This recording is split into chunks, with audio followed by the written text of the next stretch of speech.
to honor our time.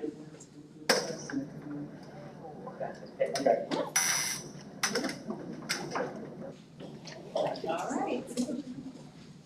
Thank you, everybody, for coming back tonight. Glad to see some returning people and some new faces. Let's see here. Well, does anybody have anybody missing? We'll start with that. We have, Stacia is not with us, she is still recovering. And I think that's, Kevin? oh, Kevin Kelfie is out at a conference. Yes. Okay, thank you. Well, you have everybody here tonight. Excellent. Then we're able to get into the SPALC and district bargaining shared drive. Yep, everybody's good? Everybody's good. Okay, so we have the agenda for tonight posted in there. All right, so are there any time constraints? I think we did have a conversation about the stop time at 7 for these. Does that work for you all? Okay, stop time at 7. We need to make any changes to our commitments? Any additions to our commitments? Did you need to add something to the stop time? Patrice? Hello, I have a time constraint. You have a time constraint, Testing, time commitment for 6:30. Okay, thank you. We'll make note of that.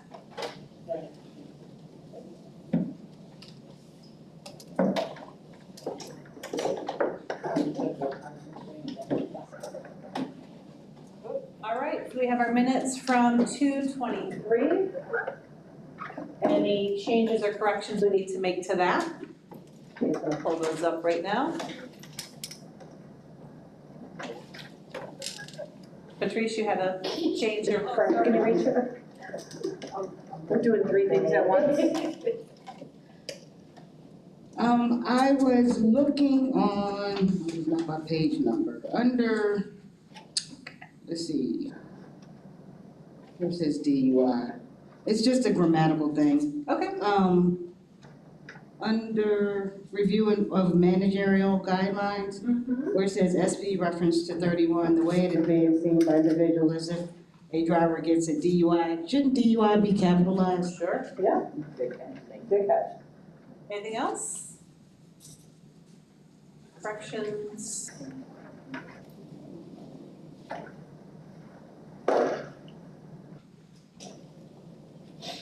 Okay, Steve, do you need some more time, Laura? I'm trying to find your, you said the agenda. Is it dated today? Yeah, 3/9. Okay. How come I can't get that the day before? I like this one.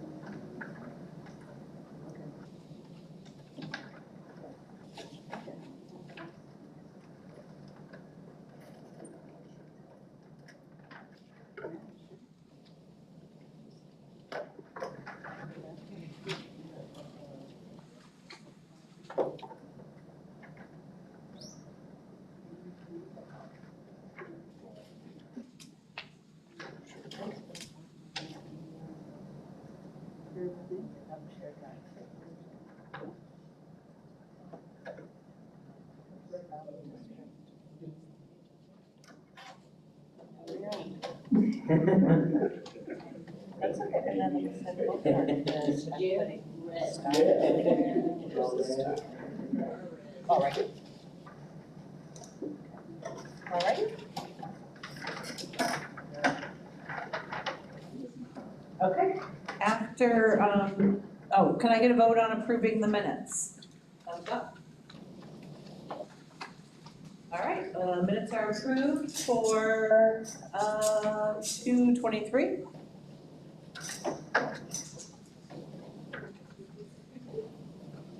The next thing we need to talk about is a timeline for completion for next year. Ron, do you want to speak to that? Yeah, so we just, we had a conversation in labor management last Wednesday, just about some timelines. I know that one of our interests is to finish the collective bargaining process as soon as we can. We're trying to aim towards, avoiding retro pay and things like that. And so if that is the common interest, there is a board meeting on June 9th. And I think our last scheduled bargaining session is May 4th that we have right now. So if we worked backwards, if we were able to, come to some consensus and get a tentative agreement by the May 4th meeting, is that enough time allowed for SPALC to do the ratification process and then get it? I mean, we can always put a placeholder on the June 9th agenda, so that's not an issue, and then just upload whatever the TA is at that point.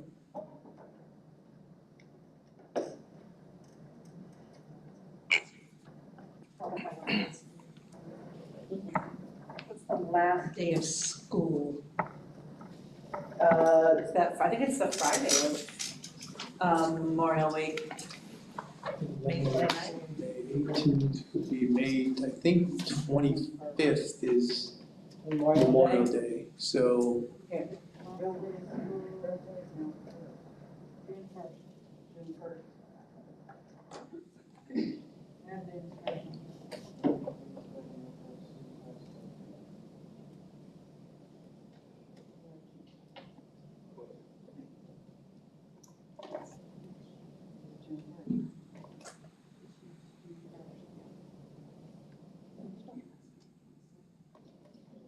It's May 25th is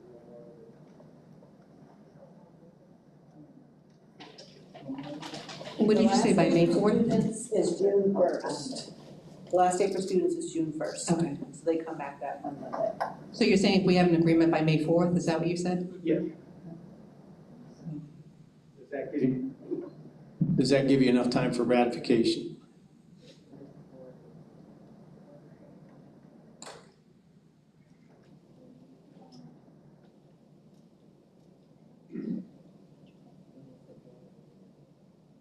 When do you have a board meeting in May? Yeah, it's June 9th is the regularly scheduled board meeting. And it's not in May? Oh, May. I don't know. May 12th is the.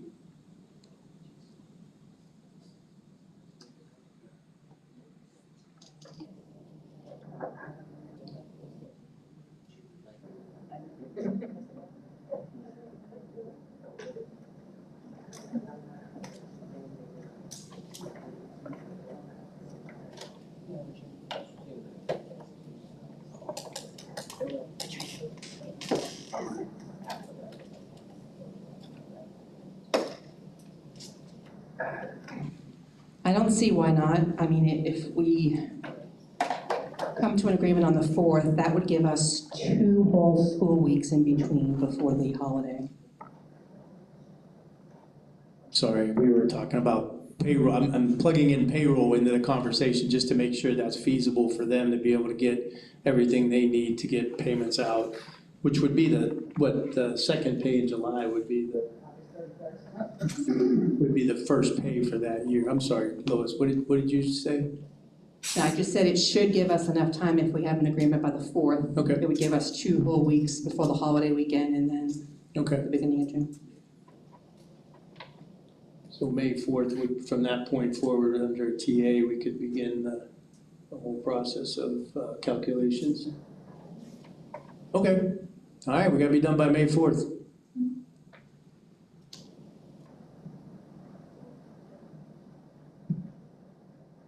That sounds very exciting. And I mean, obviously, we have every other week scheduled. If we're getting close to the deadline, I don't think there's any opposition to us, looking at multiple dates if we need to.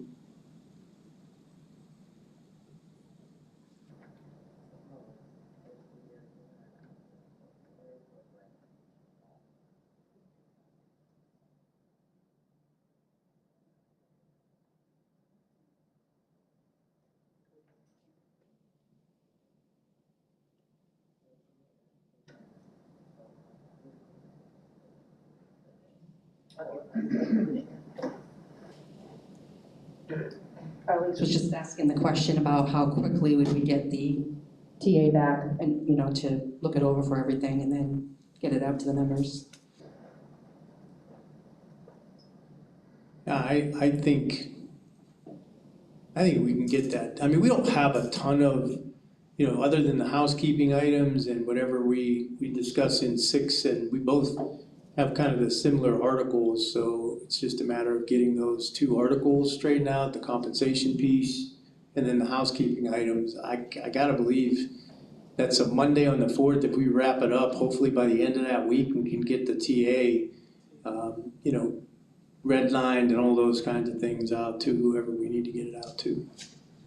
So that would be the 5th, 6th, and 8th, right? May 8th would be the deadline to get the tentative agreement to you.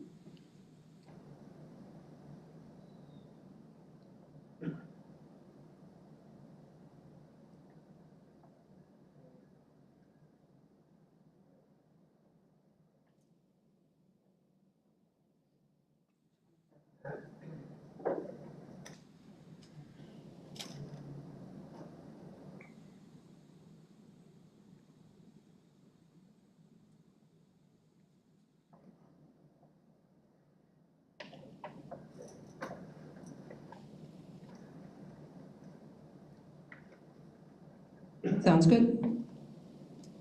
Okay? That was easy. Okay, do we want to go on to our articles now? I think next that we have written down here at least is Article 6. So I believe this was SPALC. How do we finalize the custodian formula to ensure the contract language is being met? Do you want to provide some story on that?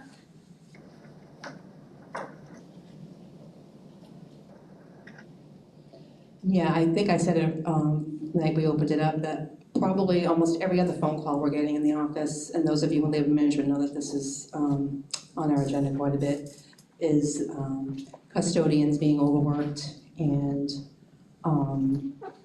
just feeling like there's never enough time. We have issues with overtime, we have issues with just the communication in general, and how do we get some kind of clear, concise language to have in the contract that we'll be able to follow, you know, schools will be able to follow and understand the process, especially when we use that term dump and dash, when we have a lot of absences and what that means. And Thank you for sharing that. Okay. Ron, you want to add anything to that? No, I'll just kind of affirm what Lois said. As part of labor management, we've had many conversations about, you know, the processes, or lack thereof, I should say, for all of our buildings, to make sure that they have a plan that is laid out specifically with square footage, and a plan, you know, for the obviously the custodial work that needs to be done with that. And then the second piece of that is, you know, when a custodian is absent or on some type of leave, that we have Plan B, which includes the contract language, which says we can't just, you know, kind of pile on the work, that we have to take some comparable work away from the custodians in order to perform all the necessary functions that they need to. So, yeah, we're anxiously awaiting, you know, that, and we put a lot of thought into that. I've had some meetings with maintenance. One of the things that I can tell you, and this is probably outside the contract, but one of the things that maintenance has agreed, and Mr. Cook is on the team right now and has experience as a former high school principal of some of the plans that they put in place, which I think will help us because they did a pretty good job of that. But they also are planning in June to make sure there's training provided to all of our building supervisors and APs on whatever, not only the, you know, whatever we come up with here in language to make sure everybody understands it, but then again, just, you know, even some leadership training and, you know, those kinds of things in how to manage some people, because, you know, there are some of our building supervisors that we can all use additional professional development, you know, on leadership. And so they've stepped up and already scheduled rooms available. I'm not sure exactly what the dates are, but we are scheduling training for APs and building supervisors to make sure they're trained.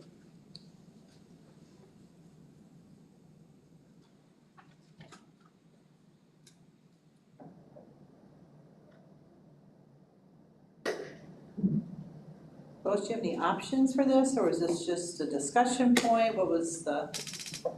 So I guess one of the questions that I have in order to be kind of put up options is, yeah, first we got the data request from you. I'm trying to, I don't know if we can pull it up and try to understand exactly what that's saying. I just want to make sure that we're clear on that. Like the allocation for custodians, I think it was sent to us on February 20th. It was part of our data request. Well, she's looking that up, I'll kind of comment so that everybody understands what that request, for quite a while, at least for the last couple of years in labor management, SPALC has continually asked for the square footage for each one of our buildings. And we have not been able to secure that, but we, thanks to our folks over in business services, they provided us what's called a fish report, which we didn't necessarily know that existed, but now we do. And that fish report actually is sent to the state, and it has the square footage for each of our buildings, and then budget determines what that square footage is, and that's how they allocate the funding necessary based on the formulas that they use for that.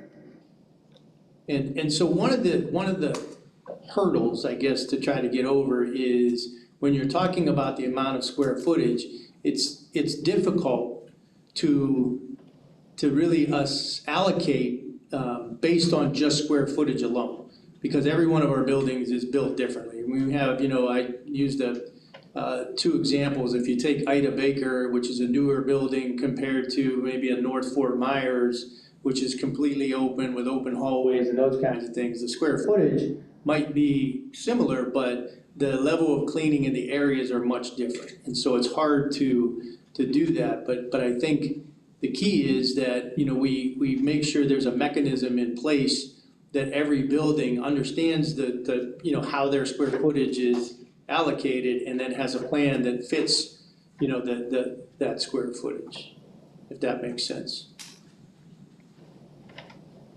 So, I don't know if we're pulling up the fish report. Did you have any specific questions about that? I did. On the allocation, it's based on, it says 23,460 square feet. Now, I'm just trying to figure out where that number kind of generated from.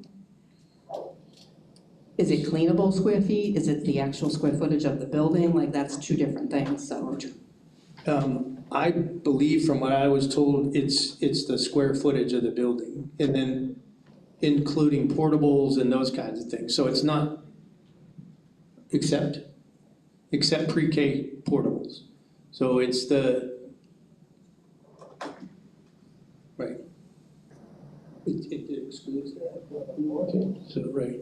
So again, it's just one square footage amount that is the recorded square footage for the building, because it has to be submitted to the state. It's not necessarily built to, specifically for custodians. That's the square footage with the number of classrooms in it and those kinds of things. It's submitted to the state. Go ahead, Arlise. That looks like you have a question. So, yeah, I kind of want to back up if I could. So our deadlines is our deadlines if we came to agreement, right? Because I don't want it to be one of those situations where it come back and say, well, you said you're gonna be done by, the May 4th. I just want that to go on record, because I don't want to feel pressured into right. making a decision by May 4th. No. So, Ron, I can tell you this. I don't know why this is so hard, because I'm gonna tell you, I have been involved with the union for over 20 years. And I do know that the president before me has always used the fish report to calculate the square footage for the custodian. So if anybody tell you that it was not done, that is not true. We have always used the fish report. And I don't know if you remember or not, but I mean, even when we first started bringing it up to you, we always brought up the fish report. Our thing is, we just want to make sure, and we understand that, we understand about cleanable areas and non-cleanable areas. We understand all of that, but we are just trying to put something in place, and we feel that it should have a number attached to it. Because we have been, look at all the issues we have had, right? Even when they're missing custodians, to us, and the language is clear, when you're missing a custodian, you can't get one to replace off the sub list or whatever, then you take duties away. Pretty much anybody probably could follow those instructions, but they're not being followed, right? So the thing of it is we're just trying to understand, because we know the school budgets have a line item for custodians. They use the fish report to figure out how many custodians that they have. So if nothing else, we can look at the data and see what the fish report is saying, whatever the school is, how many custodians they're supposed to have, and we can just go from that. And I'm gonna tell you the number that is, with us looking back at, our data and everything, it was anywhere from 18.5 to like 21. Excuse me. And now looking at the new data, we're almost up to 24,000. So that's why it's so many custodians feel like they are being overworked, because the workload has increased. So I just want us to be careful, and I just want us to be fair to the custodians and get something put in place that everybody that reads that information can understand exactly what it is the custodian is supposed to be doing, and not just guess. Because if we don't put it in there, you already know it ain't gonna happen.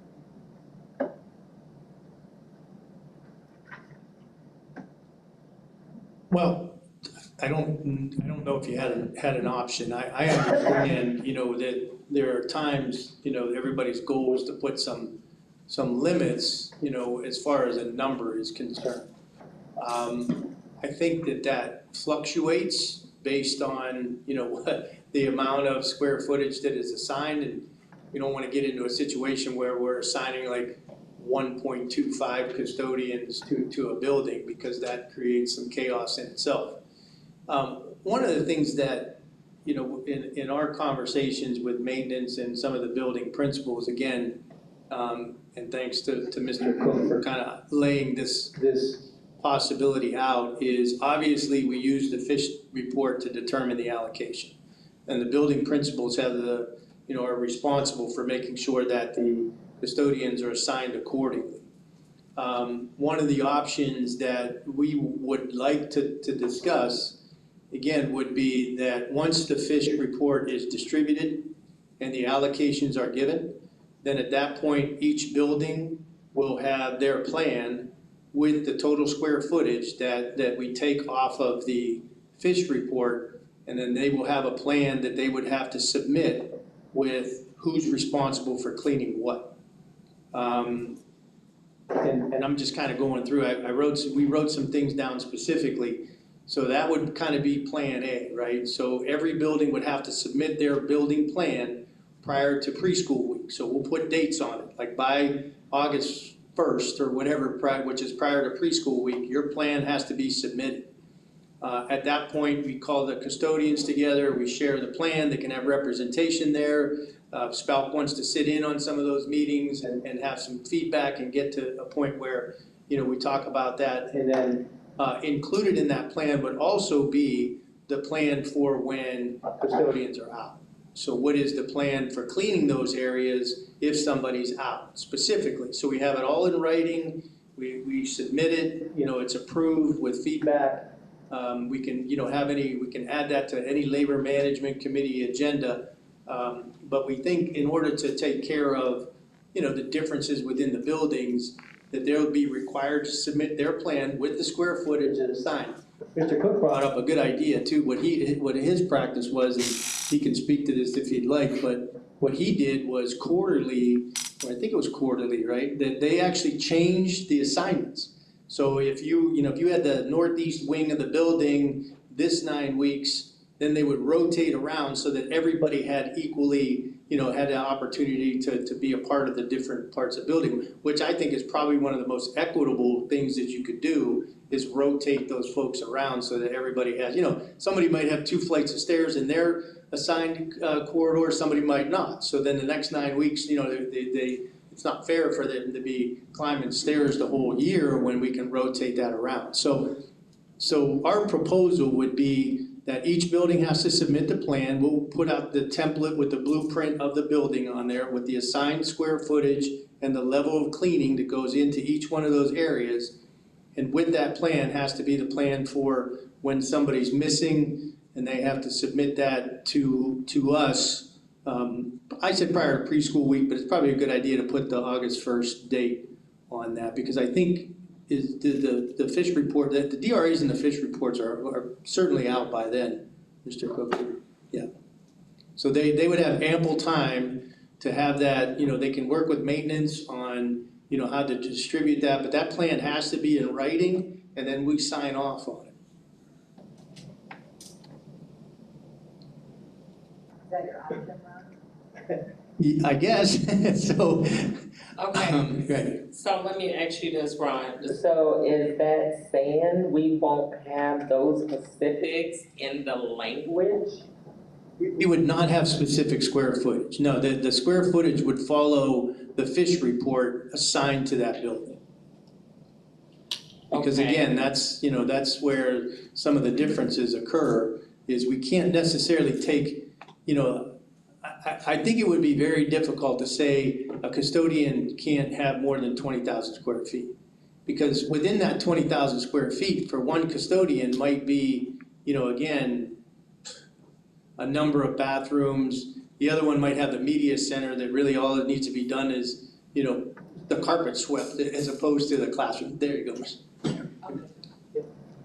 Okay, right, Amy is taking that to him, but Ron, it has worked all these years. Oh, no, I'm not saying we get Yeah. rid of it. No. To me, if we don't have this information in the contract book, then that's not all of the information. I mean, okay, go ahead, Mr. So just want to help provide a little context. I've looked at this and I do agree that there's definitely probably some issues with too much square footage, not enough here and there, but I'm very hesitant to put a square footage number because it evolves. In a school, especially an active like a high school, you may have a custodian, you may go and make sure you're equal and give everybody the certain square footage, but really it's not equal square footage, because you can have a custodian at the three high schools I've been at, have the least square footage, but actually have the most work and hardest job. You could assign them, they get the gym and locker room areas during football season. So they might only have 8,000 square feet, and the other custodians have 20, but they'd all trade them in a heartbeat for the 20. So I hate to go by square footage because every part of the building is so different. Then you have your football locker rooms during the season, and you have off season. So I do think it comes out kind of equity, and a big piece of that is just if you assign a square footage, like, hey, that's too bad, you gotta do the square footage, even though it is on the locker rooms, it's the gym after 7 periods of PE. And I feel like we're setting some custodians up possibly for that, not being able to finish their work, and it's an equity. The other thing is true, I do think your complaints have probably gone up over the last few years. We're losing some capacity, and I think we have an opportunity to build capacity in our building supers. It comes down to how you're assigning the work as well. So some of the custodians may be getting assigned areas that are just too big. They may not be thinking that, they may be doing square footage. Hey, everybody's getting the same square footage, but they're not looking at where are they cleaning all art rooms that do clay and dust every day? Or are they cleaning resource rooms that maybe have 1 or 2 classes through the day? So we really want to kind of step back and not pigeonhole a custodian into maybe an unfair situation, but we got to do a better job training some of our building level administrators and our building supervisors on how they can assign that more equity. Because I do think that's why it's gone up a little, because you are seeing a new group of building supervisors, honestly, that just don't have some of the skill sets some of our folks who are retiring and been in the system a while. So I'd like the opportunity to be able to train them, kind of level set back to that where they have an understanding and they can hear from some experienced ones where you're not getting, because I'm sure there's some schools you're not getting complaints from. And I really think that's the way to kind of attack the problem is look at how we're putting them out there, because there are custodians that'll take this 30,000 square feet over this 8,000 square feet all day long. I mean, there's just so many different, like, I was in a school, they had 13 portables and one of them was a bathroom portable. Well, square footage wise, that's just 12 classrooms and a bathroom. Well, you had to walk to it was about 100 yards away, you had to push your cart to different portables. And we didn't ever want to assign a custodian those 12 classrooms, and then another custodian just gets 12 classrooms in one single enclosed building. So it just wasn't an equitable situation. So that's where you got to step back and you got to get into those detailed trainings for your building supervisors to know their building and adjust for what's needed in that square footage. But just raw square footage, I think we're setting our custodians up for a difficult task and taking some of the responsibilities we got to put back on the building level to set that up for those custodians to have the same equitable parameters regardless of square footage, if that makes sense. I'm gonna leave that there for a second just to see. Okay, so I'm gonna say again, we understand the different levels of cleaning. We understand, we know. We know it might be a locker room, we know it might be a cafeteria, we know it might be a hallway with 5 bathrooms and 10 classrooms. We understand that. What I'm saying is, it has always been square footage assigned to the custodian. I do not feel comfortable with bargaining on this, on the custodians and us not completing it. And I feel if we're bargaining and then all this other information is coming in August, that's because I mean data and all of that, Ron, you know, we always ask for this information. We always ask for the square footage. It's not like we're asking for something new. The data has already been there. So I guess what I'm saying is, ever since I've been with this district, they have always gone by square footage, always for the custodians. And now we're saying we're not going to. We can figure it out. That's not what, I'm not articulating that properly then. That's, yeah, I'm sorry, I didn't mean to cut you off, but no, that, I'm not articulating that. Okay. So what I think what we want to do with the option is, we get the fish report, we know that it's been, you know, this is the amount of allocation that gets assigned to that building. And I think to Mr. Cook's point, what we want to do is by square footage, that when we submit that plan, it will have the amount of square footage that is assigned to each custodian within that plan. We're not talking about just listing, every custodian will have the amount of responsibility that they're required to clean, will have the square footage that's assigned to them in that plan. I'm sorry if I didn't articulate that right, the way. Okay, so when will we get that information, Ron? In August, after we have ratified the contract? Are we talking about the number of custodians or the actual square footage that is assigned to them? Right now, I'm talking about the square footage that's assigned to them. No, I mean, that's fish report. When's that fish report go out? That's. I don't see it changing. That's the most recent one I have, yeah. Here, I'll pull up that commission one, I know This every year. because the square footage of a building doesn't. Okay, so let me be clear. So we're negotiating language for the custodians. So my question is, by the time we get done to ratify this contract on May 4th, every custodian in Lee County and the admins and also us can pick up that contract and say, okay, this is what we're ratifying. Ron is gonna clean 2,400 square feet. So you want us to do what I said before August 1st now? I think if we're not, is that real negotiation? We're leaving half of the information out. We feel that's why we have an issue now because everybody is not, I'm not gonna say everybody. A lot of the schools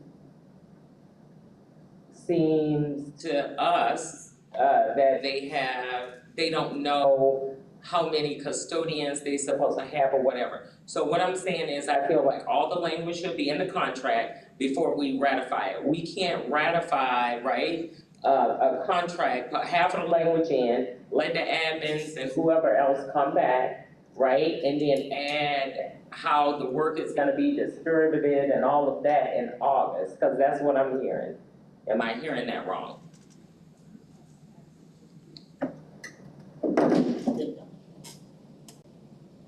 I just want to add something really quick. The allocations to schools are no longer positions. 2+ years ago, we did allocate positions to schools, but when we went to this new DRA formula, we give the schools money. And while we do make a recommendation or require them to hire that minimum number of custodians, they can hire more. And a lot of schools do hire more, so I don't know which ones have come up in conversation at labor management. Maybe those are the ones we need to dig deeper into, but I just want to clarify, we don't allocate the positions to schools anymore. We do require them to have a minimum amount based on the square footage, but they can allocate more custodians if they so choose within their budget. And one last thing I'll add is that schools will have their budgets on March 31st, so they'll know what that recommended number of custodian is. Although to Scott's point, the square footage isn't really gonna change, so it wouldn't be any different.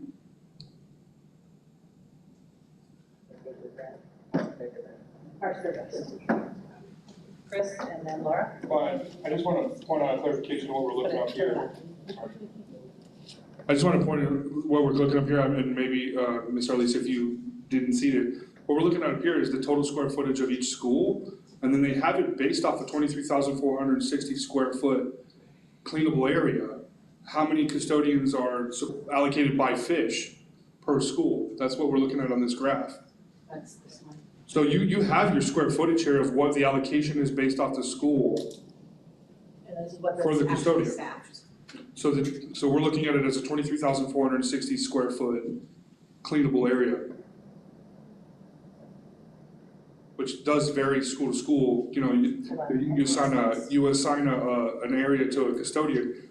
The auditorium is a great example. It's not used all the time, so that's a huge square footage in one area that may be taken over. I don't know, but that they're not cleaning on a daily basis. Laura's. Okay, so looking at the net square footage, that first column there. So I'm down here looking, I just want to kind of better understand. I'm looking at Cypress Middle has 59,000. Cypress Lake has 268. Then you go over Cypress Lake has 6 custodians, the high school, and the middle school has 10. I can answer that. You can answer that. This old Cypress Lake is gone, it's a new building that we went into, the old Cypress Lake was torn down. Yeah. But it probably was adjustment. Now, the old Cypress Lake High School is kind of, to our point, all the classes open to like the outside. It was one of the oldest buildings. So it had probably needed a little bit more, and they likely made an adjustment, but those are probably old numbers. That and if Hector Cafferat is down there, those are probably the only ones that are gonna get updated because they're getting rebuilt. And Cypress will open up, I believe they'll start moving in October of next year, so that'll change, and they're likely gonna go down because now it's gonna be a self-contained building like a box, like the newer schools. That's likely what that is. That also doesn't likely include sites workers, which I think Cypress gets 2, I think, so it's not a complete, that's just say custodians, site workers are classified differently. Arlise, did you want to say something? Yeah, I guess for everybody else in the room who don't understand this information, can we just go over the information so everybody can know exactly what it is, what it means? It's a new document. This document? Yes. This is just a summary of the fish. Yeah. Yeah. So I don't think everybody here understand what this is. Okay. So each column is, this has to be submitted to the state, right? And I'm not the expert in this, obviously, because it took us a long time to get this on the table, but we finally were able to accomplish it. So this is what's submitted to the state. This is the total, the net square footage per building, the total classrooms that are in each building. So what is net square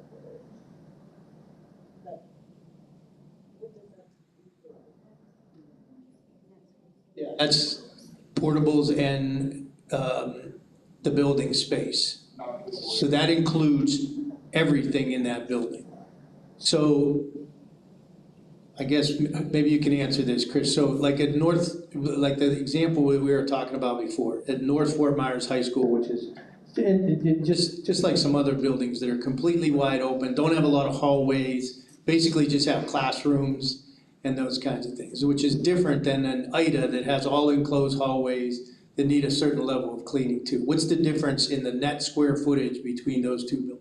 Right, so it's actually classified for custodial between cleanable and non-cleanable. So you have things that you touch every day. Classrooms are every day, bathrooms are every day. But non-cleanable is like a storage room. You only do that during your summertime or during a major cleaning event. You have your mechanical square rooms that are assigned to that. You have, sometimes depending on the area, it's also included like an assembly area that is also not included in a non-cleanable area because it's a function only 4 times a year that it's used. So it's not, sometimes depending on the building, it's not considered a cleanable area.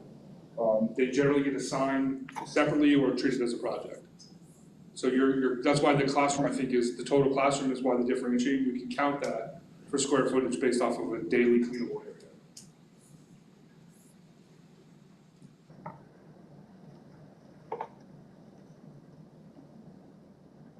Ron, do you want to go on the next columns? D and E?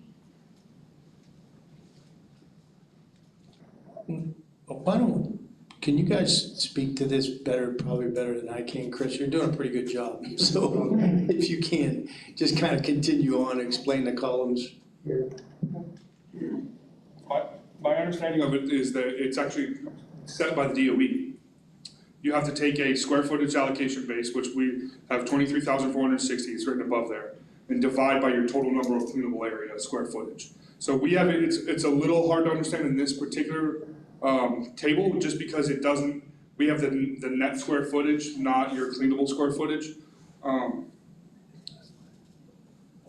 Thank you. Hang on, let's read this. The square footage listed, net square footage represents the interior spaces of all rooms on the campus. Gross square footage would include the space occupied by actual walls and structural components. So there's a lot that goes into the square footage of a total building, versus what you're actually cleaning and looking at. And then they divide it amongst by the square footage assigned to each custodian, and then that tells you how many custodians you get. And as you see here, and Mr. Cook was right, it does, when they allocate for the custodians, sometimes they also include outside maintenance, because it's the same style, different job, but it's same style, like level of care. So you end up with the number of custodians you get on the actual amount. And then, as Ms. Cox was saying, some of the schools actually have more, and that is up to them if they choose to do that, they can. So as you see, like just at the top on Allen Park, 4.5, well, they actually have 6.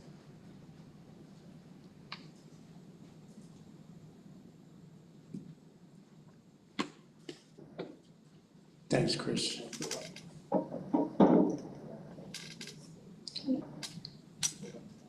I have or at least, did you want to see the entire document? Is that what you asked for?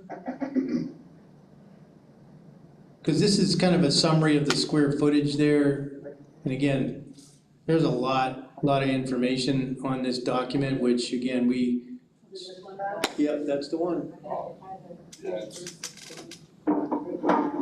Yeah, Ron, we do have that information. Right. For the sake of everybody else in the room, I'm not for sure everybody else had it, but one of the requests was for us to get the total number of cleanable square Right. footage. And that's the net square footage, right? Okay.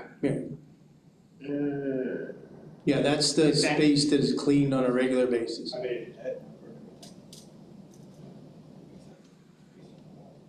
I just thought they said that was not what that was. That was the total square footage of the school. And that may be on me, I may have misread it, because Mr. Goodwin who put the table together. He's in our planning does this, the square footage listed, net square footage. Sorry. You have your fancy home. Alright, so the square footage listed, net square footage, represents the interior spaces of all rooms on campus. Gross square footage would include the space occupied by the actual walls and structural components. So net square footage does include your mechanical rooms, your custodial closets, your all occupied, it includes all of it. So that, kind of back to Chris's point, I know he misspoke on that does include those, so you will have some numbers inflated with schools, auditoriums, which typically don't get cleaned until after like a concert or something, but it includes all square footage.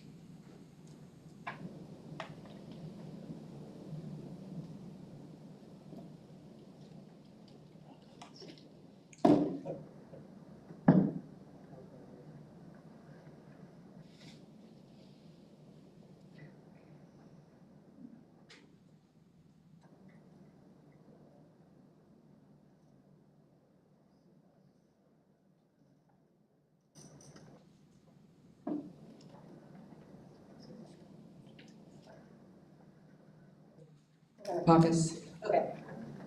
How long do you need? 15 minutes. 15 minutes? So I've got 5:20, do you want to make it, be back in here, ready to go at 5:40? Okay? You need a pocket?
Del, you called the caucus. Would you like to give a caucus report first? Yeah, so we sat back there and kind of just talked about, we still have a lot of questions, and the fact that we're trying to put some language into the contract, but stuff won't be done until after we ratify. We're just having a huge concern with that. But also, one of the clarifying questions that we need, so when you're looking at the allocations for the, I guess it's recommended, is that just custodians, or does that include a building supervisor, or site workers? Is that just that one job classification? I'm gonna just wanna look at the document before I answer that. Amy or Jay, if you could pull that document back up about the recommended.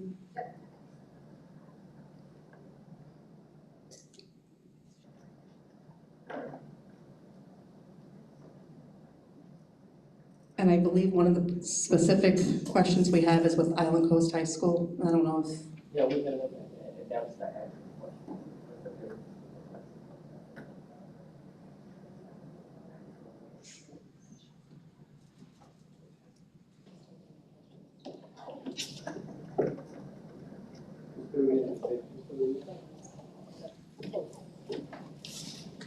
No, it was not that document, it was a different document.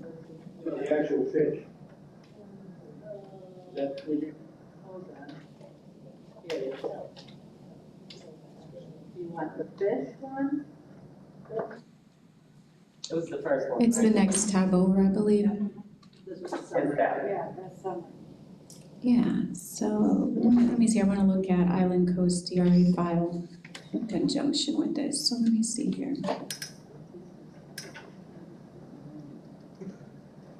So Island Coast High School, so yeah, so they had 11.46, or we rounded up to 11.5. That would be the calculated custodial only. And so they would also get a building supervisor and a head custodian on top of that.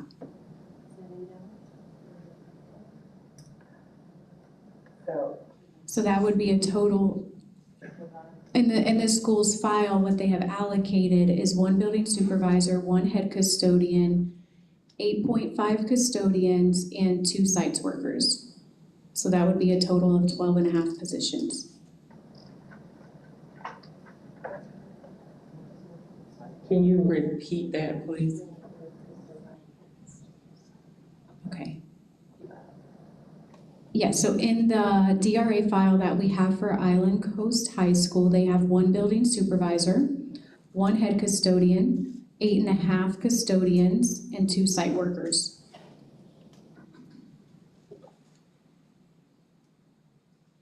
That would be a total of 12 and a half positions.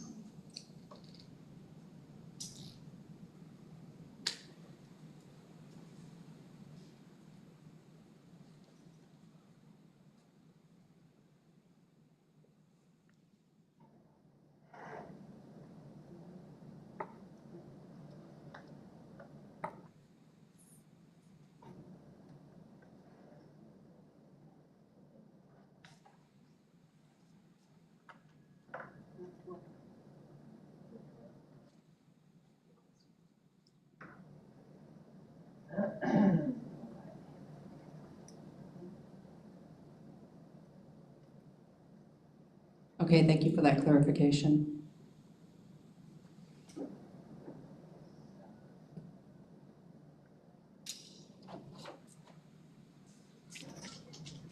Okay, anything more for your caucus report? We're still struggling with not having some type of number, some type of average, something that would be easy for folks to understand in the contract. And the fish report, who sees these fish reports? I know the building supervisor, do they see it? I believe they go to the building principal. I think the building principal then works with the building supervisor to establish the plan for the building.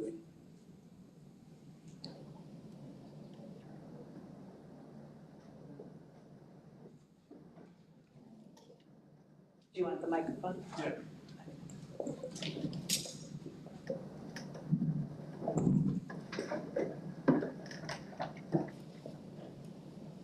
Any individual can pull them, they're on the district website.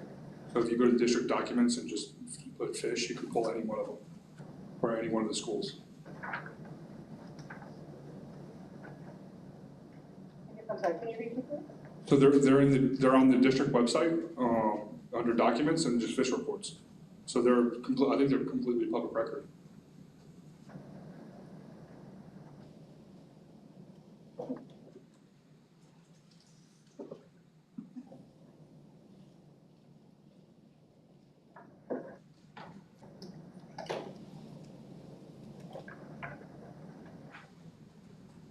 Okay, questions, comments, options? What do we want to do with this thing in Article 6? Your question.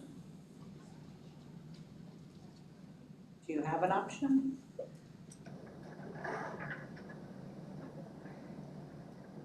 Not currently, because we're still struggling with, I don't want to say the lack of information, but like how everybody truly understands their level of duties, and I don't know, it's very frustrating.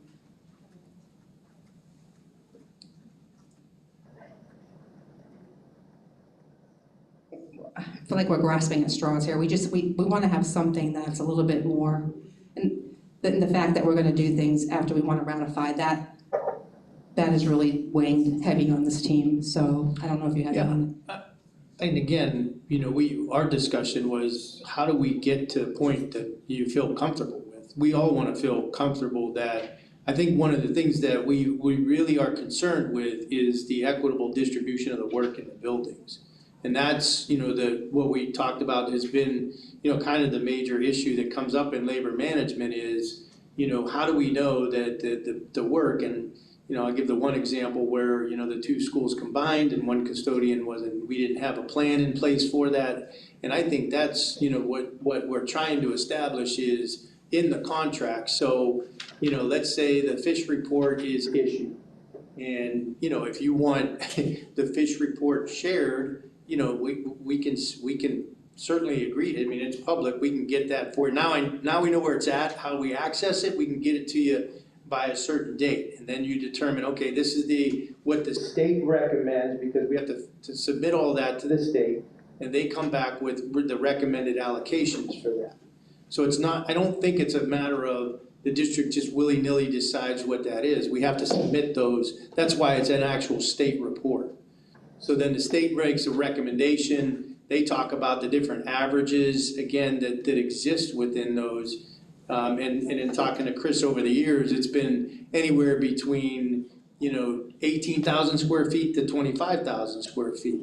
And the reason there's such a disparity amongst that is because, again, all of the different things that we talked about is, does somebody has the locker room during football season and somebody doesn't, and, there may be some buildings that have 10 classrooms that aren't being used. And so the plan isn't just based on the square footage then, it might be that's included in your square footage, but all you gotta do is walk past the room to make sure nobody was in there. You know what I mean? There's not even the level of cleaning that's concerned. So I think, what we're trying to establish is, okay, how do we make it more interactive in a collaborative way, so we share the information with you by a certain date. At that point, then the buildings have that information. I just used August 1st because it was, prior to the beginning of the school year, so that everybody understood there's a plan in place, it's submitted. I know, that labor management, we've asked building principals for the plan, they didn't have it. Only certain buildings have things.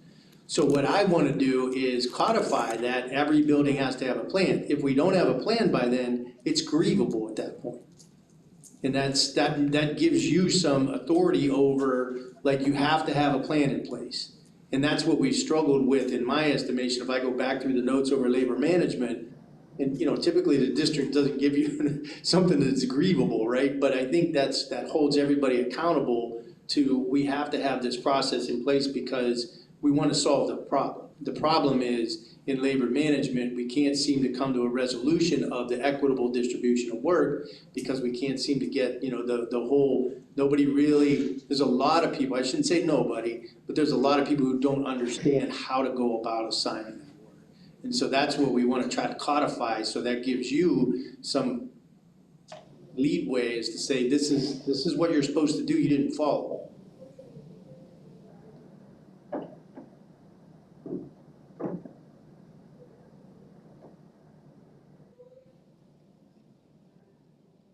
Okay, questions or comments on this? Do we want to table it for now, or do we have some options? When you thought of your question, did you have some options? Oh, get back there, sorry. I think this one, we need to table it, for now, because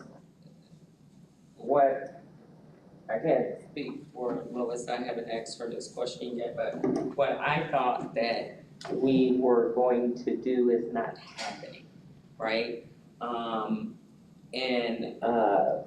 So it was a couple of things that came out that we like, that you rotate, right?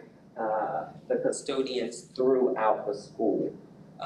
We, agreed that should happen, but for example, this is one of the things I would like to see happen in our whole team, because again, we are having issues with the amount of work that's being distributed to the custodians. For example, if this group does not like square footage, it has always been done on square footage, and Ron, you just verified that again. But if it's not the case, if, for example, if I am a custodian and Patrice is a custodian, if we have 20 bathrooms in the school, I should not have to clean 15 bathrooms and Patrice clean 5 in a gym. That's basically how we want it noted, because if we don't, the custodians are not being treated fairly. Some of them are being assigned way more work than others. And that's why we opened up this article. And for us to open up an article and not put all of the information in it, yeah, I don't understand that part. So I think it needs to be tabled. I think I know we gotta go back and we're going to put together probably some more of our thoughts and do some more research, because you assign custodians work according to the square footage. It has always been that way. Guarantee everybody in the whole state of Florida does the same thing. And just so we did look at, again, the state report and how that's distributed. So, and I think, or at least what I'm hearing again is, like, for example, if there's 20 bathrooms and one custodian is assigned 15, the other is assigned 5, I think it also has to do with, okay, so what is the additional work? If I'm only assigned 5 bathrooms, but I got every single locker room to include in that, there's going to be that, it's not gonna be an equitable distribution as far as the square footage is concerned. Like that's I think where we're struggling a little bit is, how do we figure out, we do want to assign the work by square feet, but I'm not sure that the square feet can be equal for all of the custodians. It can be equitable, which means that, if I assign you 25,000 square feet, and I get assigned 15,000 square feet, because of the level of the work within that 15,000 square feet, it may take me twice as long to clean my area than it does for you, because I have a bunch of others. So that's, I think, where we are struggling in the conversation. We want, as much as you do, to make sure we have a system in place that guarantees that equity. It's just a matter of trying to figure out how you do that. And so what is the best, what's the best language that we can have, that we can use to make sure that it's followed explicitly? So we can table, and I guess if any information you need, we can try to get, we can even try to set up a, kind of a labor management type of meeting to bring in some more people that really understand the fish report and some of our folks to talk about how that's distributed. We definitely got some time to do it. Okay, yeah, because we're gonna do a survey also on our custodians because who's better to tell the story than you?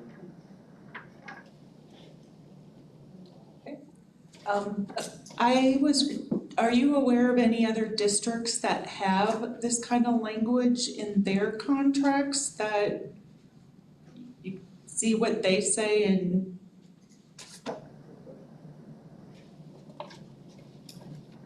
At this present time, no, we don't, but I know for a fact, in our district has always gone on square footage, has always.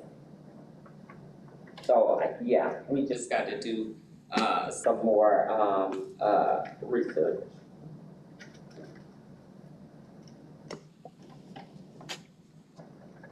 Okay, so the next question we had for Article 6 was, give me a second, get back up to that part. How can we address the workload being asked of employees outside of or unaligned to their specific job descriptions? Do you have a story for that? Yeah, we had asked to have that up there because we did a survey of all of our members, pre-bargaining survey, and a lot of the issues that came back, and we've also heard it from the phone calls that come in, is that folks are being pulled in every direction. So for instance, a lot of our support staff up on the front office are being pulled into, let's say, the clinic assistant if they're out or they're short-staffed. And folks just feel like they're just pulled in every direction, and we talked about, that wasn't the job that they had originally applied for. So we figured it was worth a discussion about how do we make folks feel heard, they're stressed. We talked about recruitment and retention, and a lot of folks are leaving because they said they just can't handle any more pressure. So we just wanted to, have a good conversation about maybe some of the possible fixes that we can do to help them. And also, I believe support staff are being, when they're asked to be in the clinic, are they supposed to be trained? And is that happening?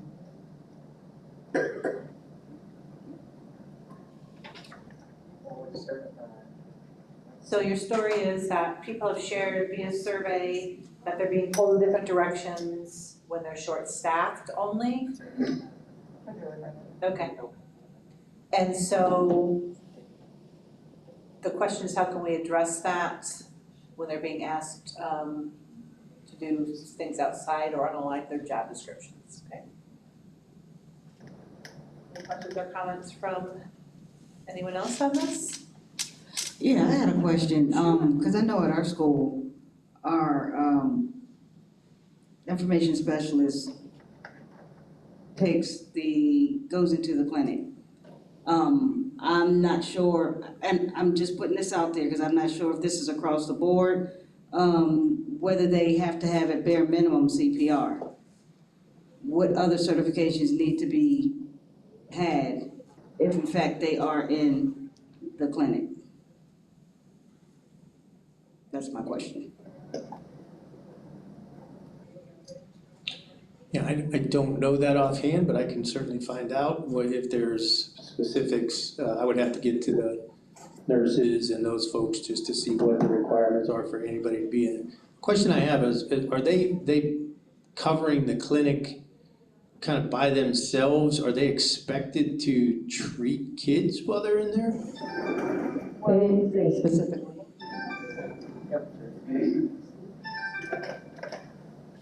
They are filling in for her break, for her lunch, and, I guess her breaks. So she's in there by herself. So that was my question. Okay. So we just need to see what the credentials are for the clinic assistants and somebody who's covering for them, what the. Who's covering for them, correct. Okay. Yeah. That is in a whole different job class. One of the principals here could probably may be able to speak to that, so could you pass the mic over to him, please?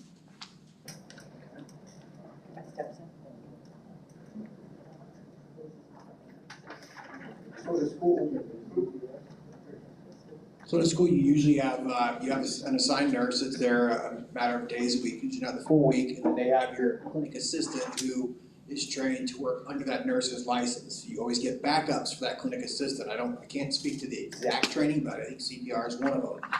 But a school will designate a couple of people, as many as you can, office staff to be the clinic assistant backups. But yes, they are there alone, and they have to be trained, and they work under the nurse's license. The nurse meets with them.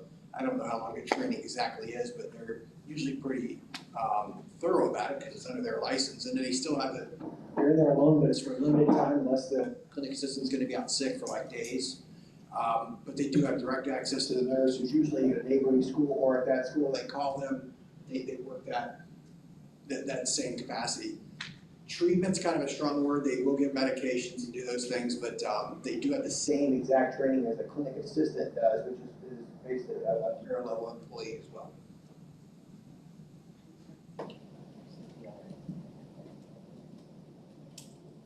So I think what I heard Mr. Cook say is every building should have a plan, a backup plan for a clinic assistant.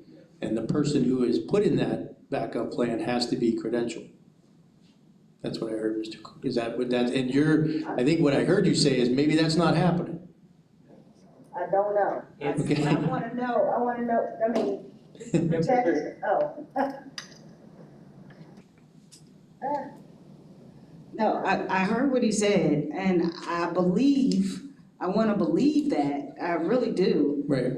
But I just wanna, Yeah. protect my, constituents. Right. So, yeah. I heard what he said. Okay. All right. Yeah, I think I see where, yeah, okay. My hamster's running. I think I hear what you're saying. So I hear you saying we just need to make sure that when somebody's asked to do something, that they have the proper credentials to do that, and they're expected. Absolutely. Yeah, that's what I'm saying. Well, Patrice can't say, but Lois and I can. They're pulling every and anybody in that clinic. So what he just explained to us, we can almost say certain, 100%, it is not happening. You have paraprofessionals, you have, I know paraprofessionals is one, as information specialists, some other people. It's going in and being the clinic assistant. And the nurses are not at the schools every day, all day. And I understood what Ms. Cook said, that they have a number that they can contact the nurses. But yeah, my question is with Patrice, are they being trained? And Mr. Cook answered that question also. He said that they have to have a certain level of training.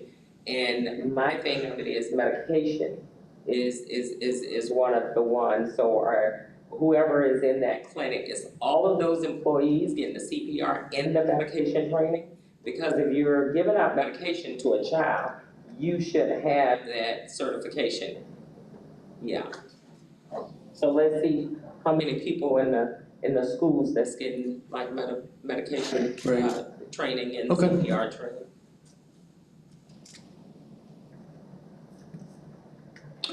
Yeah, I mean, obviously, we gotta do some research on that, and we can possibly, kind of just talk to our folks about if they completely understand that there has to be certain qualifications for them to do it. Is that the main job? Okay. That was the main one. The second one that came in that folks had an issue with. So I know in schools, some schools have a cafeteria attendant, correct? Yes. But it's in some of the responses that we got, like say bookkeepers, they were being asked to do cafeteria duty too. So just kind of wondering, like, is we're in a shortage of cafeteria attendants? Not everybody has them. Like, what is the story behind that? And Okay.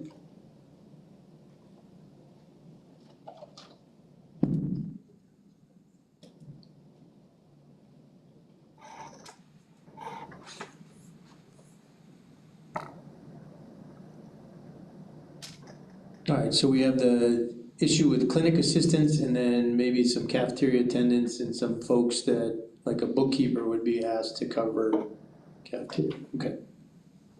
Anything else?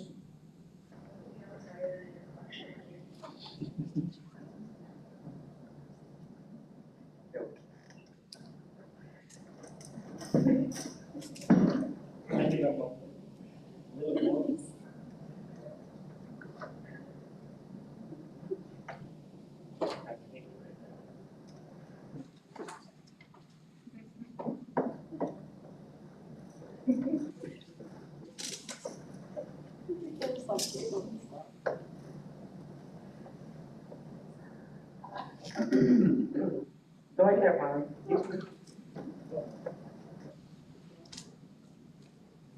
So do we want to move on to the next question? Because I think this is a district level question.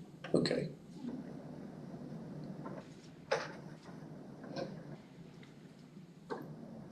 So, yep. How do we ensure that all employees have uniforms and equipment that meet the needs of their assigned duties while maintaining the utmost professionalism? You know your little story on that?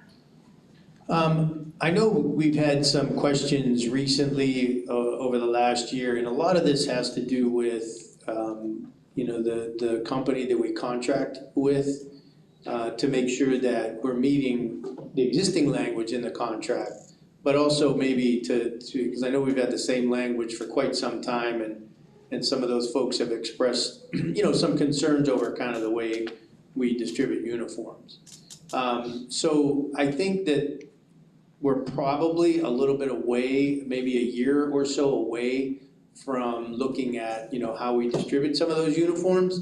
But I think there's some issues, not a lot, primarily in 6.05 with the purchase, measurement, and delivery of uniforms. So this would be 6.05, number 2 and 3. So we have language currently that has leased uniforms, and we talk about safety shoes.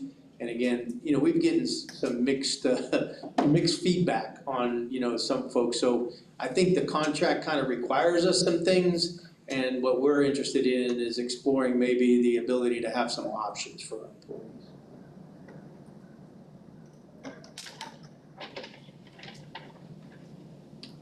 Questions or comments on this question? Yes. So, also, Ron, even on equipment proportion, remember, we have employees that's going out buying modern day equipment to do their jobs because their equipment is breaking down and they cannot get equipment ordered. So I think we need to kind of be mindful of that, because they should not have to spend their own money to go out and buy equipment to do their job for the district.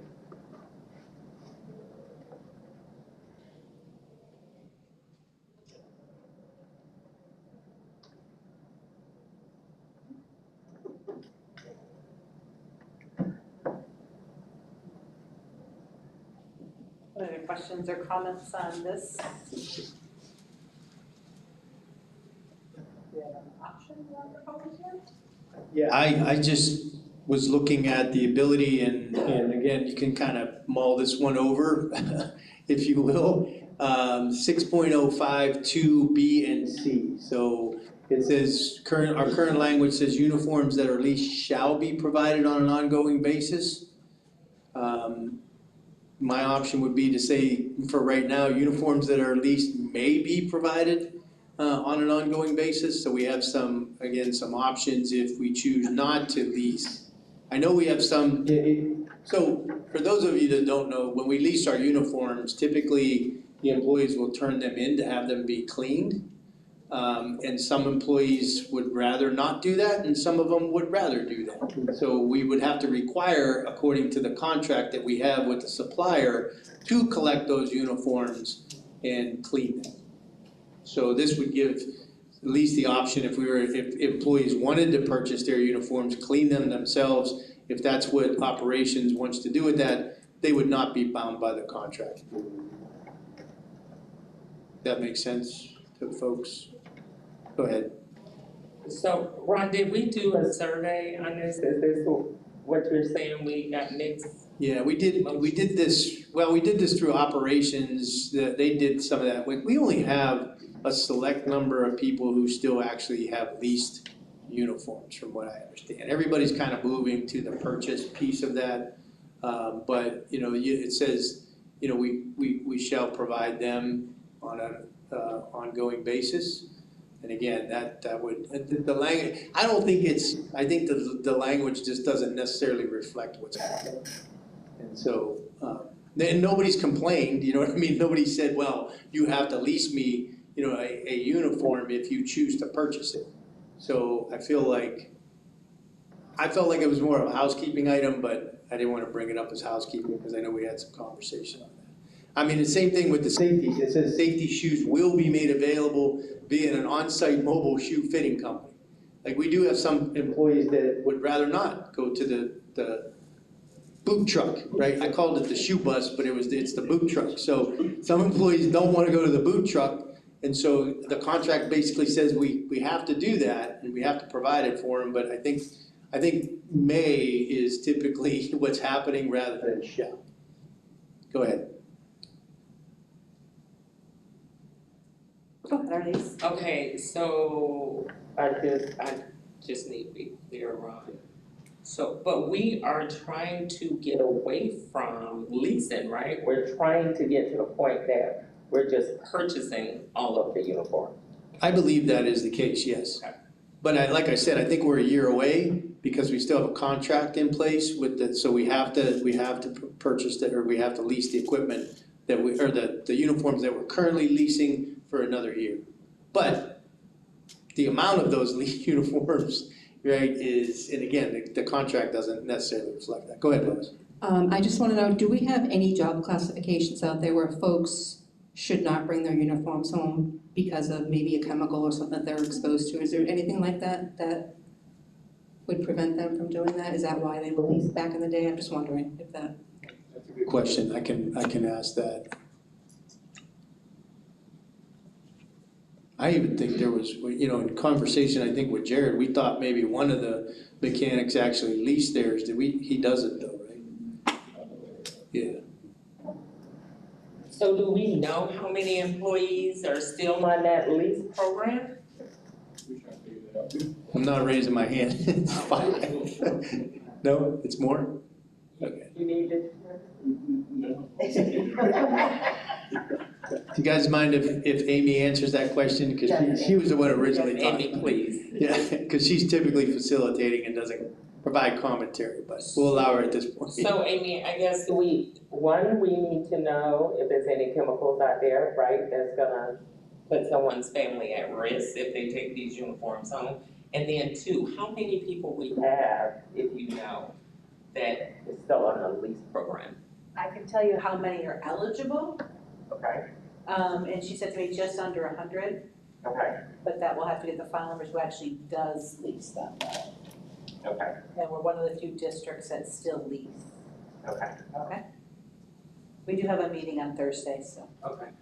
And Laura's question was about the chemicals. Is there anything out there that will, like, you know, prevent them from doing their uniforms, washing them at home versus through the leasing company? Because we just don't want a situation where, you know, something happened because of a chemical. So that was the question. Yeah, and I don't know, but Okay. we can ask Okay, thank you. for Thursday, because the uniform committee meets Thursday, remember?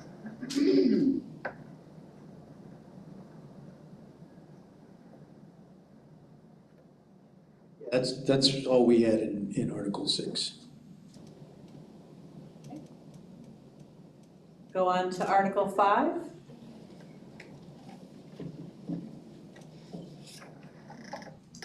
All right, so Article 5, our first question, right now, is how can we develop language to support the paraprofessional transfer with the student? I believe this was district, or It is. story for this? Yeah, I mean, we really feel like this is a benefit to the employee here, especially for those one-on-one. This would pertain to our one-on-one pairs that are assigned to a student typically with special needs. That if that student were to move out of one building to another, that we feel like we should give the opportunity for that paraprofessional to follow that student. Right now, currently, that's not the case. The building who receives the student then has the responsibility to advertise the position, and we actually make the para then apply for that position because that's been our standard practice. We would like to, I think it's in everybody's best interest to be able to codify that. We would give, I mean, typically what we're looking for is at least to give the paraprofessional the right of first refusal to go with that student. So, you know, if a student's at Cape and transfers to Lehigh, that para may not be able to do that, but at least give that para the opportunity to stay. And again, as long as there's no issues within that relationship, that if, you know, the parents are good and everybody's good, and the child's good with that the para should be able to follow the child. Any questions or comments on that? Yeah, I think we're good with that language. We already had discussed it. But the only thing I think we should put is from school to school, because when you're staying from one building to another, remember some campuses have multiple buildings, and they might take that as, you know, we're just going right now. Right.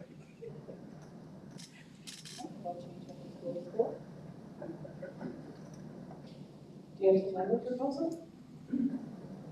Or is this your option? That was my Okay. Okay. You have a question, Patrice? I do. We have several RBTs at our school that deal directly, registered behavior technicians. Thank you. And they deal a lot with our ESE students. So that would, because they are that doesn't pertain to them, correct? No, I would Say unless, yeah, I'm not sure exactly. I see all of our building folks shaking their head. Fernando might be able to, from the ESE standpoint.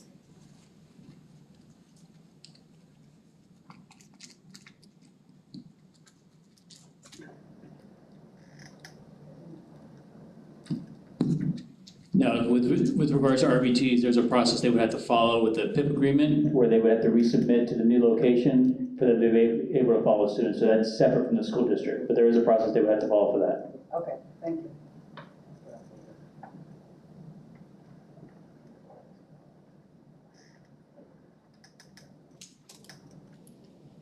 Laura?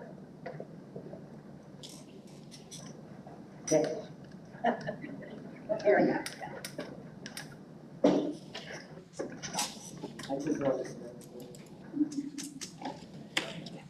Now, on the language there, you said something wrong, and I think it needs to be in there. If they go with them, with that para, the para goes with that student. If they decide they want to go and they don't refuse to go. You mentioned something about if there's no issues with, I think that needs to be in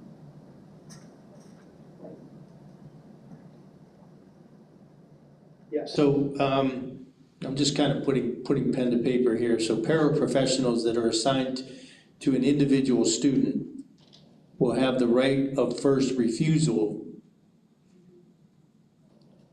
to voluntarily transfer, because I think this would have to fall under Article 5 transfer language.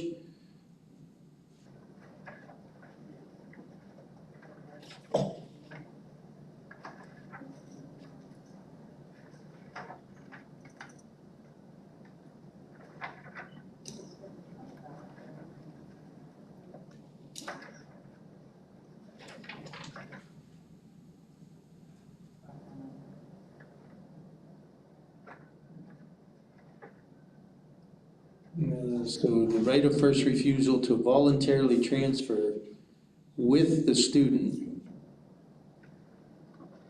to another district building, there's another district school.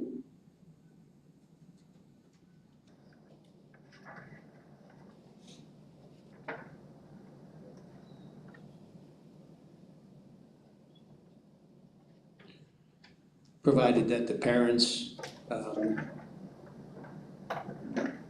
I looking for, help me with the word, parents approve, or the, pending the approval of a parent? Right.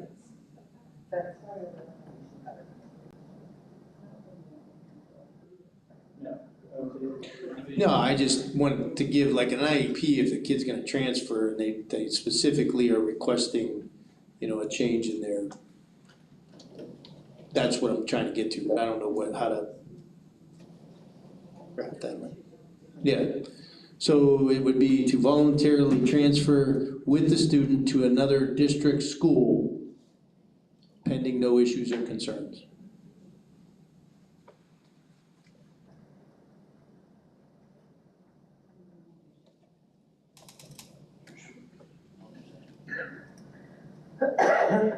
Good?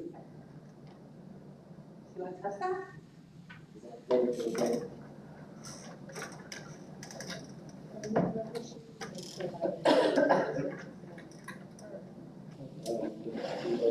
Better than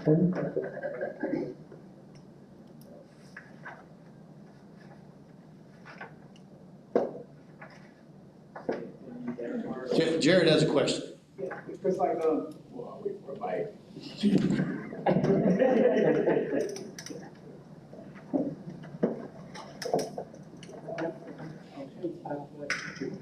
So I know we're referring to paraprofessionals here, but it's kind of leaks into my department as well. Because, we have our attendants who bid on buses for students that are one-on-one. So instead of saying the school, can we say a district location so that way it applies, across the board? Because we have, like I said, attendants that bid on buses for one-on-one students and they go to a different bus. That attendant follows that student. And so we need to, I know our leads probably have someone to say to that, but we have students that are on the buses as well. So wouldn't this apply to them as well, just like the paraprofessionals?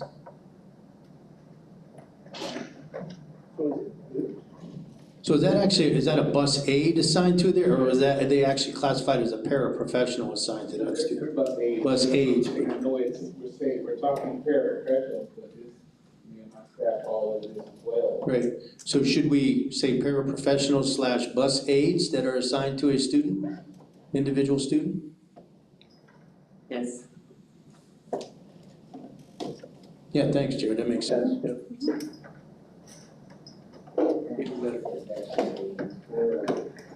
Location. And I think when we put bus aid there, it kind of implies that they're on the bus, so. And where did you say we're gonna put that under 5.03 transfer I think subsection? I think it would go under 503 transfer. Voluntary? Not involuntary, because that paraprofessional then would be voluntarily transferring to another location for that student. Does that make sense to you guys? I looked, I don't see another place for it.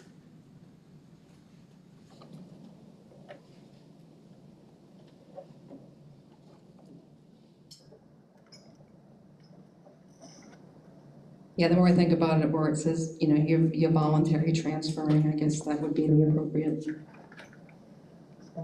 Okay.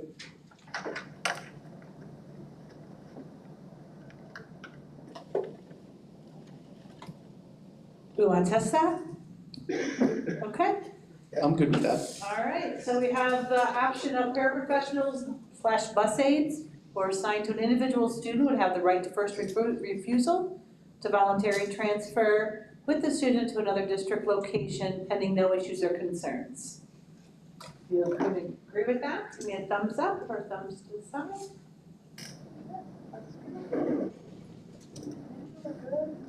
All right, our first board highlight tonight. So thank you for that, by the way, everybody involved. I think that's a win for our students. All right, so Our next question.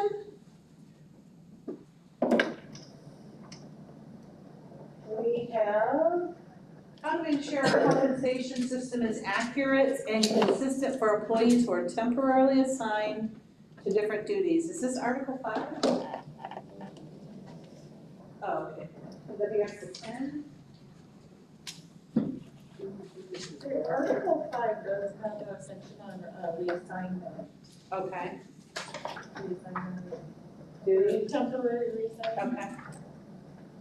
Okay. It has to do with so the story behind this is, so when we have pay administrative guidelines, so we didn't have really a mechanism in place to really figure out when somebody's assigned, or, it's a mutual agreement that they're going to be doing somebody else's job that might be at a higher pay grade.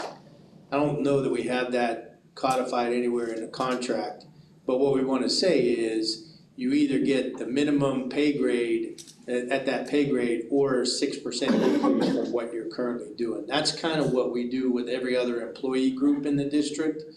But, so I don't mean to present an option here. We may need to save that till Article 10, but it's just part of Article 5 because it's a reassignment. It's like a voluntary reassignment that we don't have language that addresses. We actually do have language, we're looking for it now.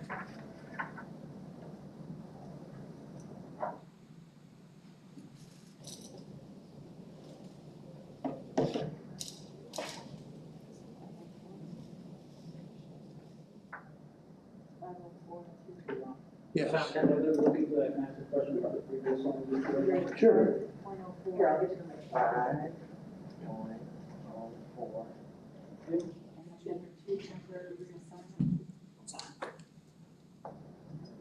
While they're looking for that, just a quick question. With the paraprofessional that would transfer to the new location, I'm assuming from a budget standpoint, that school would get the budget from the previous school so they can pay for that position?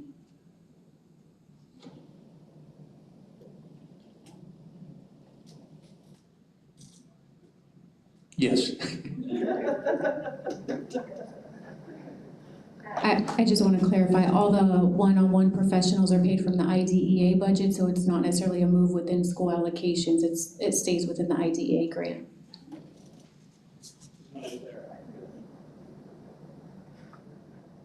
Lois?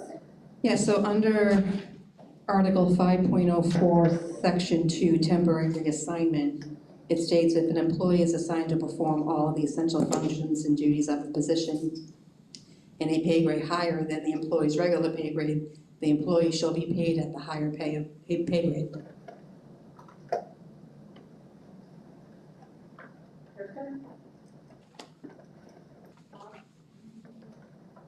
Like often when this happens, like their current pay already exceeds the minimum of the next pay rate. I think that language may be based on, when there was market rates and they would just be paid at that higher market rate.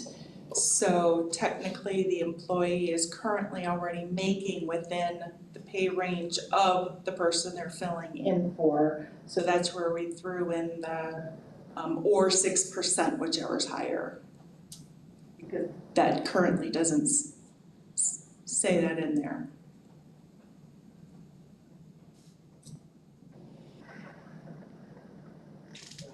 Yeah, so that makes, so if you're moved one pay grade higher, like if you go from SO7 to SO8, the minimum of that pay grade may be less because you've got 10 years of experience or so in SO7 to do that. So that's why we look at, putting you, because you don't necessarily have the experience credit to go to the higher pay grade, right? Because it's a different assignment. So that's why we say if the higher, like let's say you went up 2 pay grades and the minimum is the highest, so you would get that. But if you didn't and you're already making more than what that minimum is, then you just get a flat 6% increase to be able to do that. And I think that also works in the employee's favor. Because according to this language, it might be a higher pay grade, but they could actually get less.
So do you have maybe like a specific example to help us kind of with this word problem here?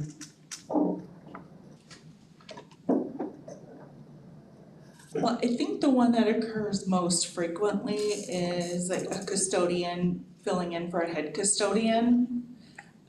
That custodian, I don't have the pay ranges up in front of me, but that custodian's current pay already exceeds the minimum for the pay grade for the head custodian, because it's only one above. So if we just went with at the higher grade, well, they're already there, so they wouldn't get anything technically. So that's why we wanted to put in or 6%, whichever is greater, to make sure they get something for filling in for the higher duties.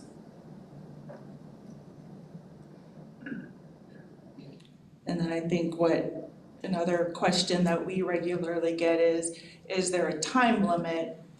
Because often we're getting requests for additional pay for 2 hours. You know, the head custodian is leaving early for a doctor's appointment, and, you know, the custodian is gonna fill in for the head custodian. Do we pay them at the higher rate for that 2 hours, or is it, you know, a minimum of a week? Is it after, you know, a month? You know, what's the time frame?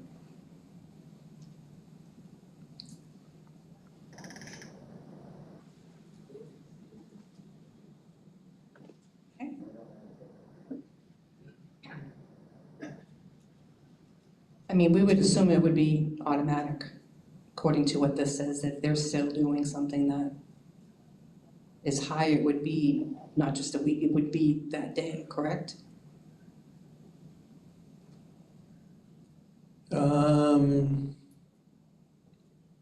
There's no specific timeline in there. Practices. Yeah, it's just. I mean, so what the language goes on further to say any suspected abuse of the temporary assignment article or unfair assignment of opportunities for short-term assignment practices will be referred to. I think we just really need to talk about what is the time, like, what does that mean? Like, do we actually communicate, like, when the head custodian's out, that somebody is actually responsible for being the head custodian, or is it like during the day? I think it's at some point when the principal comes and says, head custodian's out for a week, you're in. At that point, that's when you become the head custodian.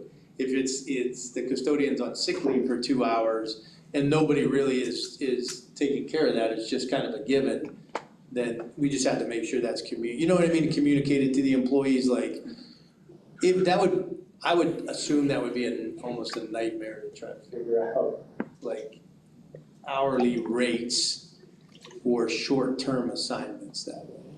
So that would be really difficult. Yeah. So my question is, what is happening now? Because according to this language, I would think whenever that person is missing, that the employee, whoever it is, whatever department it is getting that higher rate.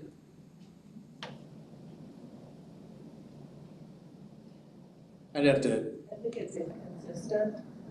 Okay, so. Something the school submits. Well, yeah, the schools submit that to them, so. Okay. I think we need to make sure it's consistent is what I'm saying. Right.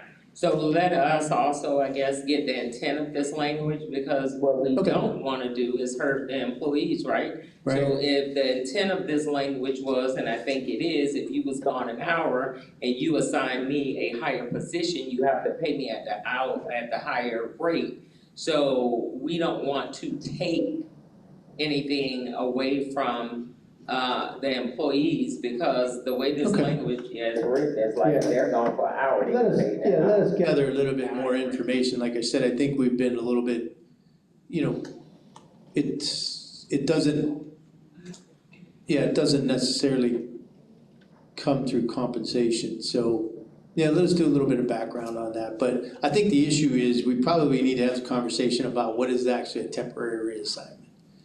So, I mean, it would be a case where we just tell the building principals, do not reassign somebody to another position for a sick leave or something along those lines. You know what I mean? Like, we would have to do the kind of equitable distribution of work again for that, if that's the case, but as far as a plan B, but we would have to tell the employees, do not do that on a day. That would be an absolute nightmare for payroll to be able to figure all that stuff out.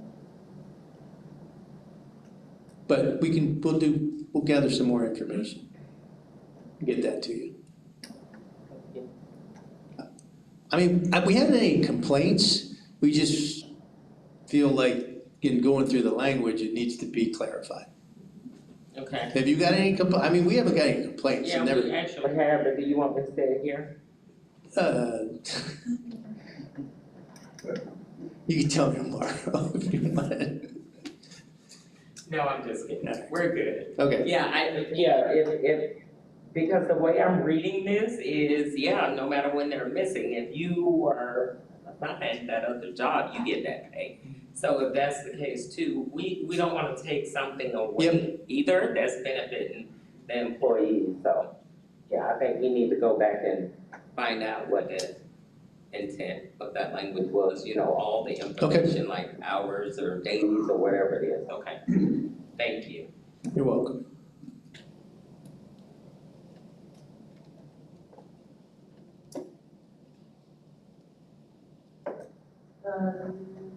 Next question in Article 5. We've got 15 minutes. What do we think? Do we want to do anything with the next question? Do we want to think about what we've got on our plates now? Can we pivot here just for a second on the articles? Because before we leave, just need to give you kind of an update on the collection of the work experience, because Friday was supposed to be the deadline. So we have a total of 600 and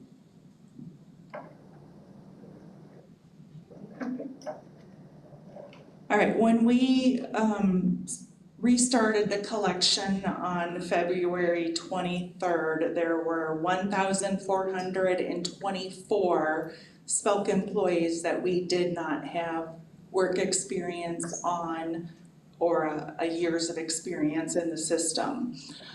After the 2 weeks of collecting, we are down to now 696 have not submitted anything. We've done a couple with like 3 different reach outs, from emailing the employees directly, getting the principals and site supervisors involved, getting the regionals and the chiefs involved to try to get as many as possible. But I think some just say, I'm not doing it, so. Okay, I am so glad y'all brought this up. I have a resume, so no matter how much we tell them not to send it to us, they send it to us anyway. So I give you that at the end of the night. But that's what one of my questions were, right? Because we have members calling, and we had even Chris' department. They were saying that they're not getting this information. So how is it employees are saying that they're not getting it? I was on the phone with a bus driver on Saturday, and I walked her through all of her emails, and she could not find this information. She said it was never sent to her or anything, and the reason why she got it because I forwarded it to her. And then, like I said, Chris' department, a lot of those guys are saying they have not received an email, right, from the district with this form, and their supervisors did not tell them. And then we have a high school, where some of the people, right, Laura, at your high school saying that they never got the form, and you made sure that they got it for the work experience? No, I gave it to them. It went to the principals. Okay, so at Island Coast High School, this did not go to the employees. It went to the admins, and the expectation was for the admins to disperse. On Friday before the 23rd, so on the 20th, we sent an email to all of the principals and the admins of, this is a list of every employee in your location who has not turned anything in. These are the ones that we are going to be reaching out to directly. And then on Monday, the 23rd, we sent emails to each of those individuals. I don't know if there are a lot of that don't read their district emails, which is why we asked you to have the site reps reach out to the people, because we provided you the list as well, with the principals, to them to reach out for those that did not read their emails.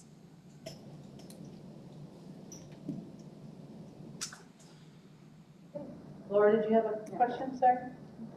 So my secretary sent it to me in the last meeting in February. When I met with you, I gave you a packet full of them. Then those individuals, because I have the email right here, and I have the list of the names, and I checked them off. Today, matter of fact, I sent one that I had, but I got sideswiped with other work and didn't get it over. But I guess it got confusing because then you guys reached out to each individual. So for instance, in that packet was my IT guy, then you guys reached out to him, so he wasn't sure what you guys want, so he resent everything again. So hopefully that packet I gave you at the last meeting was inputted. It was. Okay. So we did try to, we're trying to target's maybe a bad word, we're trying to make sure we reach out to the people who have not committed sent in, their work experience specifically. Trying not to just send mass emails out to say, hey, reminder, really trying to pinpoint who hasn't and making sure. I guess the question is, at some point, we need to, again, like we did last year, we have to cut it off, and we've cried wolf a couple times last year, and we've extended it, which I don't think anybody's, against that. We really want to try to make sure we get as much participation in that as possible. So that's why I bring it up here before we go, like, what do you want to do? How do we brainstorm, some other ideas? Go ahead, Lois. Yeah, so when it was sent to principals, so we have staff members that might be out on leave, whether it's maternity leave, family medical leave, like, do we know if they would try to reach out to them to do this?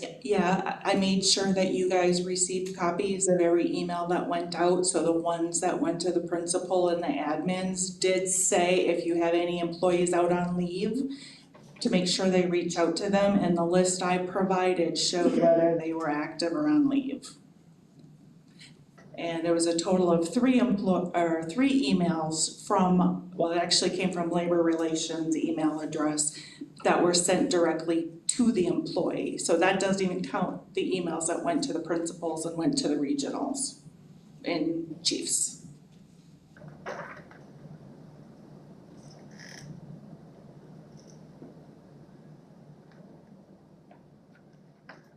Okay, are you looking for a recommendation? Yeah, I was just looking for some feedback.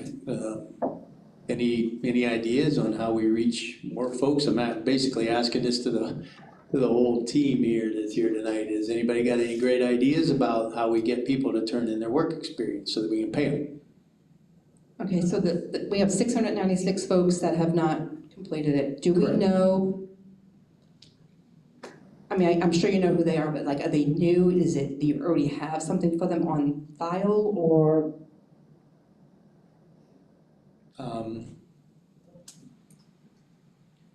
None of them are new, because at new hires coming in, we evaluate them, or when they're moving to another location, we evaluate them, so we input a year's E into PeopleSoft, into their personal data. These 696 are ones that do not have a row E on their records, so they're just showing a 0. Does that make sense?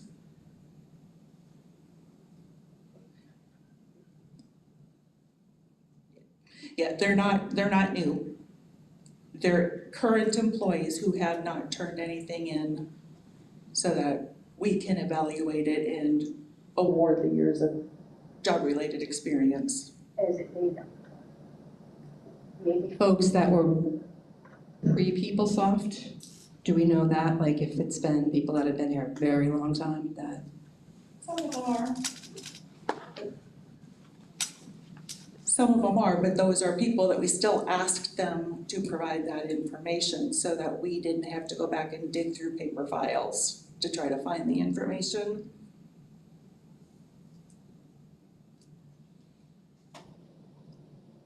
So any recommendations on how we can, what we should do with these 692 employees? Do we wanna give them another week? Do we wanna say by this Friday and send out one more communication again? And at some point, we gotta just cut it off though. I mean, and again, we'll send out the communication after we cut it off saying, this is the work experience that we have for you. We talked about that as far as the, yeah. Are we good with that? Lois? Did you say by this Friday? Yes. All right, because next week's spring break, so Right, that's. I feel like we have to do it by this Friday. So we can put something out again tomorrow, just a last ditch effort. Good? Good with that? Can I get a vote on this one? Can I get a thumbs up if we're okay with this Friday being the last day? I didn't know there was a last day last Friday, Okay. and it's not on this paperwork. Okay. I just read it. It's on every email. Yeah, it's but on the every last day single we do. email. Okay, all right. Can you copy the union? We do, but yeah, All right. that's all we got. So Friday the 13th will be the last day to accept SPALC work experience forms for FY27 salary increases. Okay. All right, we got 5 minutes left. I think we put in some good work tonight. I think we have a lot to think about before our next session, which is the 30th? No. Are we the 30th? What's today? 23rd? 23rd. 23rd, okay. So we'll all be back here in this room on the 23rd at 4:30. Lois, you had something you wanted to add at the end? Point of privilege here. Of course. SPALC also didn't want to lose the opportunity to extend our deepest condolences to the superintendent, Carlin, on the passing of her husband, Judge Carlin. We want everybody to know that her and her family are in our hearts and that we're thinking of them during this difficult time, so.